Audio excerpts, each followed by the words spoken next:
আসসালামু আলাইকুম দর্শক, আজকে আমি আপনাদেরকে দেখাইতে চলতেছি এই আদর্শ মানিক নার্সারির। অনেকেই বলে যে এই আদর্শ মানিক নার্সারি কত বড়, আমাদেরকে একটু দেখালে ভালো হয়। তো এত বড় নার্সারি তো আর ভিডিও করে দেখানো সম্ভব না। তারপরও আমি যতটা পারি আপনাদের মাঝে উপস্থাপন করে দেখাইতেছি, সমস্যা নাই। তো আপনারা দেখতে থাকুন, আমি যতটুকু সম্ভব আপনাদের মাঝে ভিডিও করে দেখাইতেছি, তা আবার স্কিপ করে, কারণ এই নার্সারি ভিডিও করতে গেলে কমপক্ষে আধা ঘন্টা প্লাস লাগবে। মনে করেন যে 40 মিনিট যদি আমি ঠিকমতো ভিডিও করি। তো আপনারা তো জানেন 1992 সালে এই প্রতিষ্ঠিত নার্সারি এবং 55 বিঘা জমির উপরে এই নার্সারিটা আছে বর্তমান অবস্থিত। তো এটা হলো আমাদের গেস্ট রুম, যারা অনেক দূর থেকে আসে তাদের জন্য এটা। আর এখানে বৃষ্টি হলে আমরা এখানে চারা গাছ বান্ধাই করি। অনেক ফুল এবং ফলে ভরা এই আদর্শ মানি নার্সারি। তো আমি আপনাদেরকে শুধু আমাদের নার্সারির যে ভিউ, সেই ভিউ দেখাবো। আমি কোনো প্রকার কোনো ফল এবং কোনো চারা গাছ ভালোভাবে আমি আপনাদেরকে দেখাবো না। তো অফিসের সামনে দেখতে পারতেছেন এরকম একটা ছোট পুকুর। এই পুকুরে শুধু মাছ চাষ হয়, মৎস্য চাষ। এটা হলো আব্দুল মতিন ভাইয়ের একটা অনেক পছন্দের একটা পুকুর। উনি নিজ হাতেই এটা তৈরি করছেন মাছ চাষ করার জন্য। তো আমি দেখাইতেছি আমাদের যে নার্সারি ভিউ, সেই ভিউ আপনাদের মাঝে আমি দেখাইতে চলতেছি। তো আপনারা সাথে থাকুন। এবং এত বড় নার্সারি তো আর পুরো নার্সারি ভিডিও করে দেখানো সম্ভব না। আমি একটু স্কিপ করে দেখাইছি, একটু ফাস্ট করে দিছি, তারপরও আমি আপনাদেরকে দেখাইছি। কারণ আপনারা অনেকেই বলছেন যে আমাদেরকে এই নার্সারিটা একটু ভিডিও করলে দেখালে ভালো হয়। তো তাদের উদ্দেশ্য বলতেছি, যারা আমাদের এই নার্সারিটা দেখতে চাইছিলেন। তো ওই নার্সারিটা পুরো যতটুকু পারি আমি ভিডিও করে দিছি। দেখতে পাচ্ছেন আজকে প্রচুর বৃষ্টি হওয়ার কারণে আমি তারপরও আপনাদের মাঝে এই ভিডিওটা করে দিয়েছি। তো দেখতে পাচ্ছেন আমাদের যে জিও ব্যাগ সেটআপ চারা গাছগুলো, ওগুলো দুই সাইড দিয়ে কতগুলো আছে। যারা ছাদ বাগান করবেন তাদের জন্য শুধু এই জিও ব্যাগ সেটআপ চারা গাছগুলো। চাইলে আপনারা দেখে শুনে, ভিডিও করে দেখে শুনে এই চারা গাছগুলো নিতে পারেন। অনেক পুষ্ট চারা এবং অনেক ঝোপালো চারা গাছ। তো দেখেন আস্তার কোনো ঠিক ঠিকানাই নেই, পুরো অ্যামাজন জঙ্গলের মতো মনে হবে আপনাদেরকেই। আপনারা নিজেও বলবেন যে আমি কোন দিক থেকে কোন দিক যাব, আমি নিজেও ভাবতে পারতেছি না। এবং এত বড় নার্সারি, আমাদের উত্তরবঙ্গের মধ্যে সবথেকে বৃহত্তম নার্সারি এই আদর্শ মানি নার্সারি। উত্তরবঙ্গের মধ্যে সবথেকে বড় নার্সারি বলা যায় আর কি।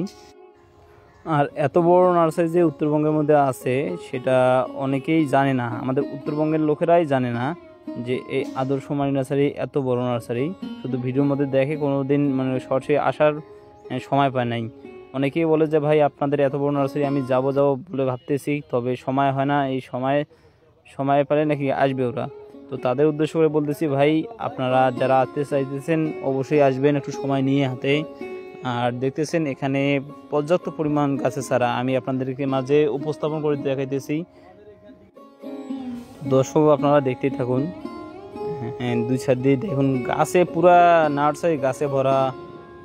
মনে করুন যে একটু জায়গা ফাঁকা পাবেন আপনারা। দেখেন এই গাছে কত পরিমাণ মালটা ধরছে, এবং সামনে গাছে প্রতিটা গাছে এরকম প্রচুর মালটা পাবেন। যারা মালটা সহ খুঁজতেছেন, ইউলুকিং মালটা, হলুদ মালটা যে বলা হয় সাদাবুলিকান, সে হলুদ মালটা গ্যারান্টি সহ পাবেন। আবার সামনে দেখতেছেন হাতের বাম দিকেও আমাদের একটা রাস্তা আছে। এই রাস্তা দিয়ে যদি যাই, রাস্তা দিয়ে পুরো আমাদের আম বাগান গেছে। আমি আম বাগানটাও আপনাদের মাঝে দেখাইতেছি।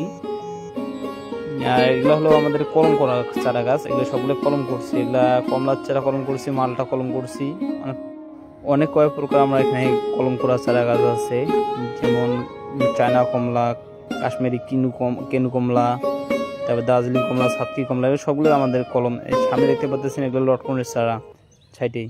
যাদের যেরকম সাইজে লাগবে দেওয়া যাবে, তবে একেবারে যে হাঁস মুরগি খাওয়া রেনু চাষ, সেই চারা গাছগুলো আমাদের কাছে নাই। এটা হলো আমাদের আম বাগান, অনেক বড় আম বাগান। হয়তো বা ড্রোন ক্যামেরা দেখলে আপনার মাঝে আপনারা বুঝতে পারলেন হয় যে এটা কত বড় আমাদের এই আম বাগানটা। আর বৃষ্টির কারণে আমি ভিতরে যাইতেও পারি নাই, কারণ প্রচুর বৃষ্টি হয়েছে।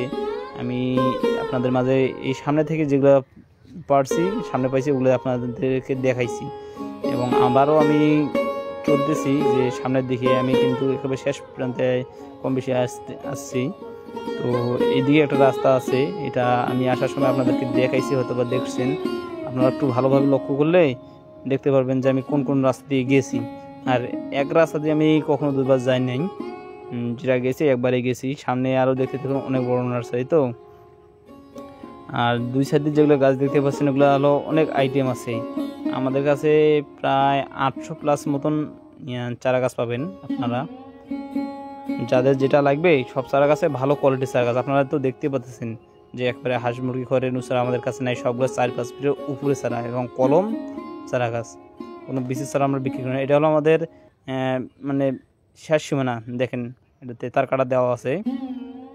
আর আমি এরিয়ার সাইডে আছি কম বেশি। আমাদের শুরুতে যে ব্রিজটা আপনি দেখতে পাচ্ছিলেন আমি এখানে স্কিপ করে নিয়েছি। স্কিপ করে নেওয়ার পর এটা হলো আমাদের সামনের দিক। তো দেখছেন কত সুন্দর করে আমরা রাস্তার দুই সাইড দিয়ে ডিজাইন করতেছি। এটা আপনারা তো দেখতে পাচ্ছেন, এটা বৃষ্টি হওয়ার কারণে হয়তো বা সেরকম পরিষ্কার দেখানো যাইতেছে না।